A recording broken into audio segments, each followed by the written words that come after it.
Demand का जब आकलन करते हैं कि 4 महीने बाद कितने में मेरा फसल बिकेगा, उसमें हम कहीं ना कहीं हमसे गलती हो जाती है।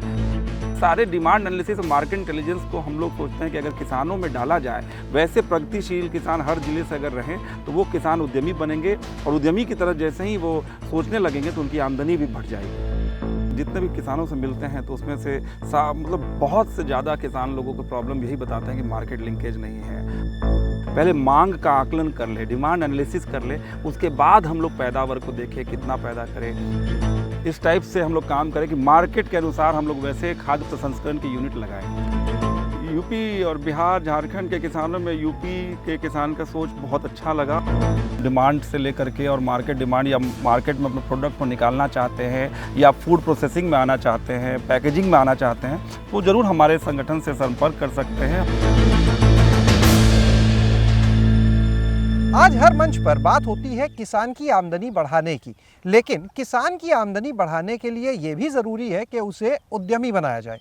तो आखिर किसान को उद्यमी कैसे बनाया जा सकता है, किसान कैसे उद्यमी बन सकते हैं, ये बताने के लिए आज हमारे साथ में मौजूद हैं भारतीय उद्यमी संघ के अध्यक्ष अभिषेक कुमार जी, और उनसे हम जानेंगे कि इसके लिए किसान को क्या करना होगा, जो एक पूरा सिस्टम है इसके लिए उसे क्या करना होगा। बहुत बहुत स्वागत अभिषेक जी आपका हमारे साथ में अमर उजाला गाँव जंक्शन प्लेटफॉर्म पर हमारे। जी धन्यवाद। ये बताइए सर, आज जगह जगह आप लोग भी जा रहे हैं, कृषि के ऊपर हम देख रहे हैं कि जो आपका संघ है उसने अपना फोकस बढ़ाया कुछ समय।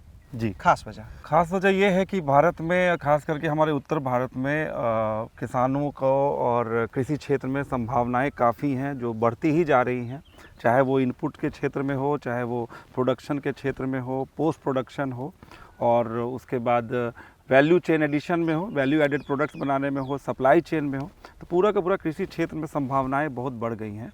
और इसलिए उद्यमियों के लिए भी, किसानों के लिए भी उद्यमी बन करके आमदनी बढ़ाने का एक बहुत बड़ा मौका है। जो आप बात करते हैं किसान को उद्यमी बनाना, वो कितना महत्वपूर्ण है, किसान उद्यमी बनेगा कैसे? देखिए, भारतीय उद्यमी संघ में हम लोगों ने यही देखा कि जब हम लोग स्टार्टअप्स और 10 साल पहले, 12 साल पहले से जब स्टार्टअप के लिए काम किए ज़िले ज़िले में जा कर के, तो हमने ये देखा कि जो किसान होता है, अगर वो अपने हिसाब से देखता है कि ये फसल हम पैदा करेंगे, उसका ये कीमत मिलेगा 4 महीने, 3 महीने, 2 महीने बाद, अभी हम जो उपज के लिए जो इनपुट खरीदेंगे, चाहे वो खाद खरीदे या बीज खरीदे, अगर ज़मीन अपनी है या बटाई पे लेंगे तो उसकी भी कीमत वो जोड़ता है, पटवन कितना होगा, इस अनुसार वो उद्यमी की तरह सोचता है। लेकिन उसमें हमें क्या हो जाता है कि हम जब डिमांड का जब आकलन करते हैं कि 4 महीने बाद कितने में मेरा फसल बिकेगा, उसमें हम कहीं ना कहीं हमसे गलती हो जाती है। उसमें हम मार्केट इंटेलिजेंस की बात करते हैं। मार्केट इंटेलिजेंस मतलब क्या वो बिक रहा है, पिछले साल क्या रेट में बिका था, इस मौसम में क्या रेट पे बिकेगा, क्या ट्रेंड है मार्केट का। तो ये सारे डिमांड एनालिसिस और मार्केट इंटेलिजेंस को हम लोग सोचते हैं कि अगर किसानों में डाला जाए, वैसे प्रगतिशील किसान हर जिले से अगर रहें तो वो किसान उद्यमी बनेंगे और उद्यमी की तरह जैसे ही वो सोचने लगेंगे तो उनकी आमदनी भी बढ़ जाएगी। किन महत्वपूर्ण बिंदुओं पर ध्यान देना होगा एक किसान को उद्यमी बनने के लिए? किस तरह की अभी आप देख रहे हैं चीज़ों की, कहाँ समस्या आ रही है? हम लोग ने ये देखा है कि सबसे बड़ा प्रॉब्लम जो किसानों के बीच में है वो मार्केट लिंकेज का है। वो जितने भी किसानों से मिलते हैं तो उसमें से मतलब बहुत से ज़्यादा किसान लोगों को प्रॉब्लम यही बताते हैं कि मार्केट लिंकेज नहीं है और हमने पैदा किया, सही कीमत नहीं मिली। तो इसीलिए हम लोग ये कहते हैं कि डिमांड एनालिसिस करना बहुत जरूरी है। हम किसान भाइयों के बीच में हमेशा ये सिखाने जा रहे हैं कि किस चीज़ की मांग है, पहले मांग का आकलन कर ले, डिमांड एनालिसिस कर ले, उसके बाद हम लोग पैदावार को देखें कितना पैदा करें, क्या पैदा करें, किस मौसम में पैदा करें। कभी कभी क्या होता है, गोभी जिस मौसम में, टमाटर जिस मौसम में है उसमें रेट बहुत गिर जाता है। हम लोग देख के उसमें ऐसा भी हम लोग ट्रायल किया किसान लोगों के साथ कि 2 महीने पहले उसको उगा दिए जाए, उसकी कीमत अच्छी मिल जाए, 2 महीने बाद उगा दिए जाए, कीमत अच्छी मिल जाती है। ये सब सारी चीज़ मिक्स्ड क्रॉपिंग टाइप की चीज़ हम लोग करते हैं कि आमदनी बढ़ाया जाए। तो किसान को सबसे जरूरी है डिमांड एनालिसिस और मार्केट इंटेलिजेंस, मार्केट से जोड़ना।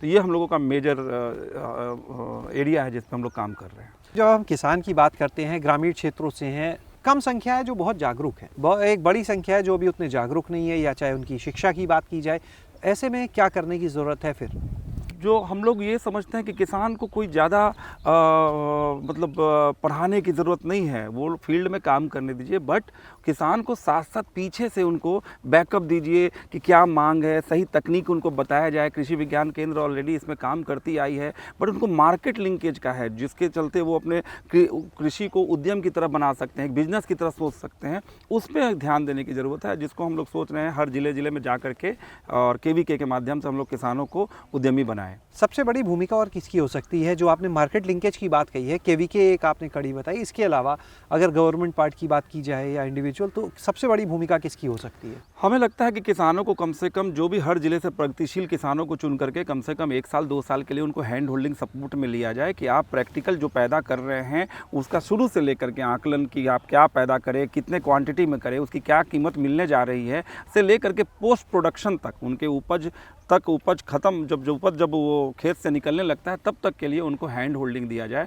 बहुत से किसानों को हमने देखा है हैंड होल्डिंग के बिना वो अपने खेतों में रह जाते हैं, उनका माल जो उपज का सही रेट नहीं मिल पा रहा है, इसके चलते वो बहुत वहाँ पे दुख है उनके अंदर में। आप लोग जब चर्चा कर रहे हैं तो हमने ये भी देखा कि आप लोग नए कृषि उद्योग जो हैं उन्हें लगाने पर भी बात होती है। तो नए जो कृषि उद्योग हैं उनको लगाते समय अगर किसानों की बात की जाए कि इन चीज़ों पर ध्यान देना बहुत ज़रूरी है उनके लिए। फूड प्रोसेसिंग जो है, खाद्य प्रसंस्करण एक बहुत बड़ा हमारा सेक्टर है। भारत अब बहुत ज़्यादा अपने आप में एक बहुत बड़ा मार्केट है और उसके बाद हमारे खाद्य प्रसंस्करण फूड प्रोसेसिंग बहुत सारे देशों में भी जा रहे हैं। तो हमें लगता है कि अगर किसानों को जो नए नए प्रोडक्ट्स हैं मार्केट में जो बिक रहे हैं, नए ट्रेंड्स हैं उस टाइप का, जैसे हम लोग अभी बात कर रहे थे कि आम के पल्प का, और जिससे कि आइसक्रीम में भी यूज़ होता है, पाउडर में भी यूज़ होता है, और सॉर्बेट अभी जो बहुत अच्छा उसका प्रोडक्ट आया है जो कि सिर्फ चीनी और पल्प से बनता है। तो इतनी बहुत महंगी प्रोडक्ट है। तो अब ये किसानों को देखना है कि उसके लिए मशीन कहाँ से आएंगे, किस लेवल किस नस्ल की आम उसमें ज़रूरत पड़ेगी। तो इसको हम लोग बहुत ज़रूरी है कि हम लोग उस पर इस टाइप से हम लोग काम करें कि मार्केट के अनुसार हम लोग वैसे खाद्य प्रसंस्करण की यूनिट लगाएँ।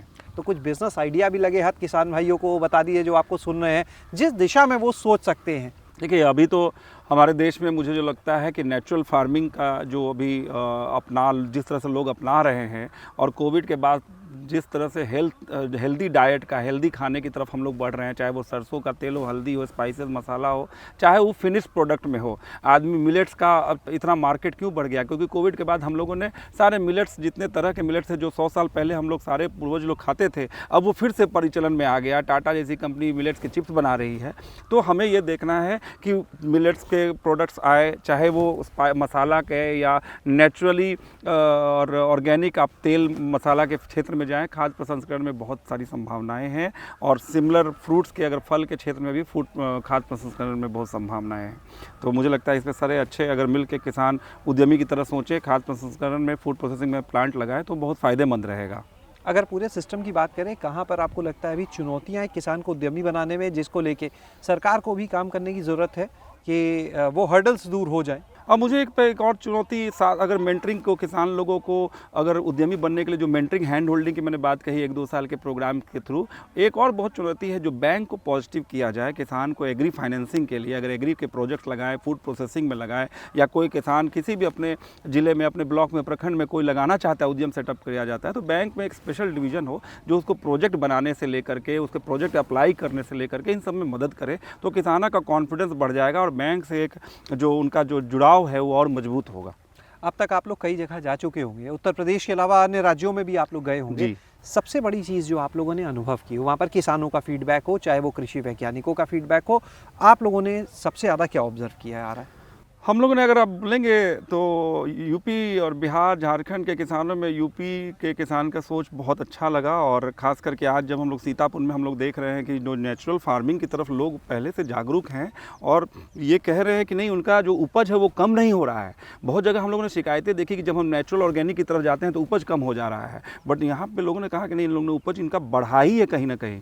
तो ये एक बहुत बड़ी चीज़ है कि जो हम लोगों का 100 साल और 70-80 सालों में हमारा धरती का, हमारे मिट्टी की उपज घटती जा रही है, नेचुरल फार्मिंग से वो बरकरार रहेगा, वो बढ़ेगा। किसानों के सबसे ज़्यादा सवाल किस तरह के आप लोग के सामने आ रहे हैं? किसान सबसे ज़्यादा सवाल पूछते हैं कि उनको मार्केट कैसे अच्छा मिले, प्रोडक्ट हम जो पैदा किए वो सही कीमत नहीं मिला, हमें बीज सही टाइम पे नहीं मिला। तो ये हमें लगता है कि जो इनपुट में एक बीज का एक बहुत बड़ा समस्या है और मार्केट का जो प्रोडक्ट जब उनके उपज निकल जाता है तो उसके मार्केट की बहुत बड़ी समस्या है उनके लिए। तो ये जो यात्रा शुरू की आप लोगों ने, आपके संघ ने, जगह जगह जाने की, अभी आगे इसी तरह जारी रहेगी किसानों? जी, हम लोग यूपी के एक ज़िले, हम लोग का टारगेट है कि 31 दिसंबर से इस साल पहले हर ज़िले में हम लोग जाकर के ये कृषि संवाद वर्कशॉप करें और मार्केट मिलेगा। एक ज़िले के प्रोडक्ट हो सके दूसरे ज़िले में मिले, 2 ज़िले के किसान मिल जाएं, हो सके मात्रा इतनी बड़ी हो जाएगी, बड़ी बड़ी कंपनी से वो सामान अपना बेच पाएँ, वो एक्सपोर्ट कर पाएँ। तो इससे बहुत सारा रिजल्ट ऐसा आ रहा है।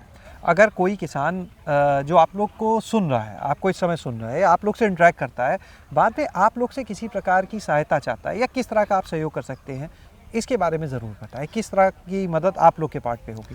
देखिए, हम लोगों ने जैसे बताया कि अगर कोई भी अगर किसान जो हैं अगर डिमांड से लेकर के और मार्केट डिमांड या मार्केट में अपने प्रोडक्ट को निकालना चाहते हैं या फूड प्रोसेसिंग में आना चाहते हैं, पैकेजिंग में आना चाहते हैं, तो ज़रूर हमारे संगठन से संपर्क कर सकते हैं। हम लोग अपना नंबर भी जो दे देते हैं, जिसमें कि व्हाट्सएप किसान कर देते हैं, उनको तुरंत कॉल बैक भी आ जाता है।